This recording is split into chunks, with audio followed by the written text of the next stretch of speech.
안녕하세요. 퓨린 언니 피부과 전문의 김현진입니다. 안녕하세요. 피부과 전문의 이윤아입니다. 네, 오늘은요 모공에 대해서 얘기를 좀 하려고 해요. 모공 고민이신 분들 굉장히 많은데 제가 모공에 대한 영상을 많이 준비를 안 한 이유가 있습니다. 바로 이윤아 선생님하고 하려고 이때까지 준비를 미뤄왔는데요. 모공 치료를 굉장히 많이 하시고 모공에 대해서 진짜 관심이 많으신, 오늘 모공에 대한 거 좀 파헤쳐 보도록 하고, 조금 모자란 부분은 우리가 더 준비를 할 예정입니다.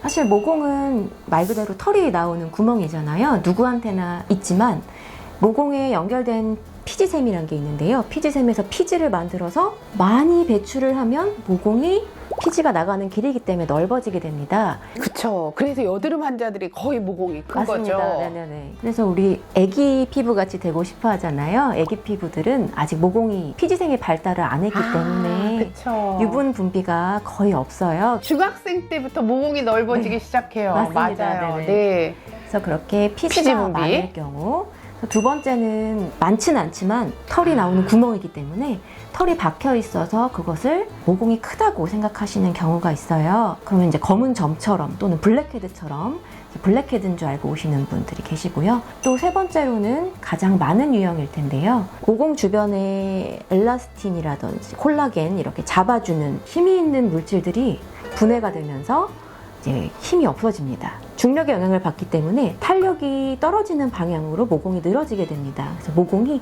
길쭉한 모양으로 쭉 생기게 됩니다. 주로 팔자주름 위에 이 부분에. 젊은 시절에 모공이 크지 않았더라도 나이가 드시면 모공이 보이는 경우가 바로 이런 경우겠습니다. 그러니까 여드름이 많으면 또 모공이 넓어지고, 피지 분비가 많아도 넓어지고, 거기에 털이 나도 넓어질 수가 있고, 노화로 인해서도 모공이 넓어질 수 있다. 맞습니다.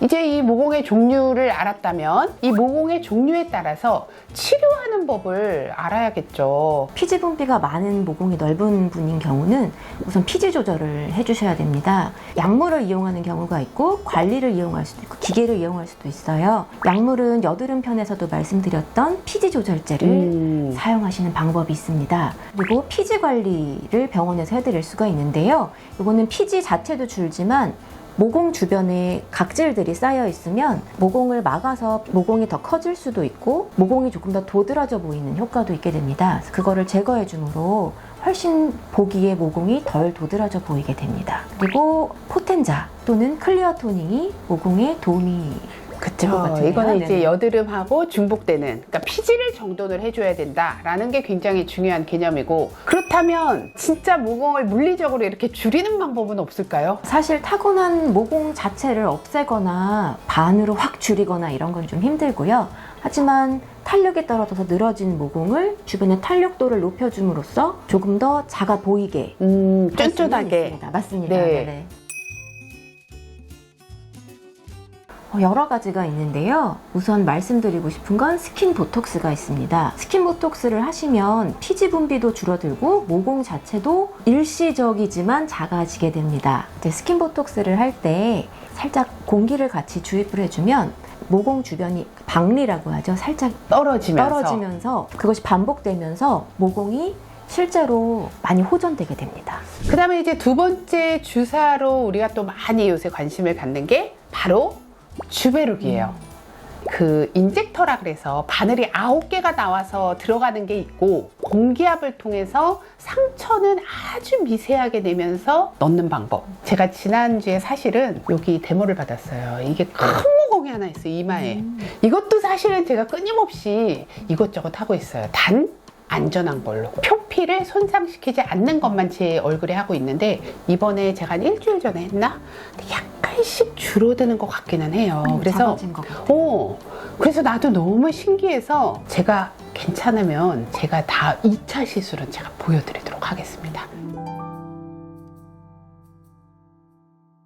그 다음에 또 선생님이 굉장히 많이 한 블랙헤드 모공 치료가 있어요. TCA라는 물질을 이용한 건데요. 흔히 도트필이라고 알려져 있고요. 그거는 이제 미세한 바늘에 그 물질을 찍어서 모공에다가 넣어주는 시술이에요. 굉장히 간편하지만 좀 여러 번 시술을 해야 된다는 단점이 있기는 해요. 그래서 특히 코에 큰 블랙헤드가 박혀 있는 큰 모공들의 효과가 꽤 좋았습니다. 코에 블랙헤드인 줄 알고 오셨는데 털이 있는 경우는 제모 레이저를 추천을 드립니다. 그리고 제모 레이저를 우선은 하고 그 다음에 모공 치료를 하셔야지 모공 치료만 하면 효과가 많이 떨어지게 됩니다. 최근에는 이제 피코프락셀이라는 장비가 있어요. 표피는 건드리지 않고 진피층에 바로 에너지를 전달하는 레이저입니다. 프락셀이랑 비슷한 효과를 내지만 진물이 흐른다거나 오랫동안 빨갛다거나 딱지가 지거나 하는 일이 적다는 얘기입니다.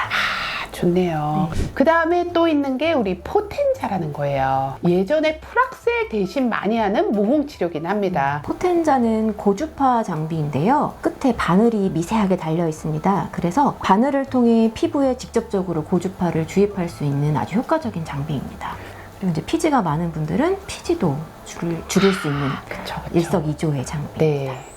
오늘 이제 모공에 대해서 얘기를 굉장히 많이 했는데요. 이렇게 치료가 많은데 이 치료에 각각의 장단점이 있기는 하고요. 어떤 것도 모공을 완전히 줄이기는 좀 어렵기는 합니다.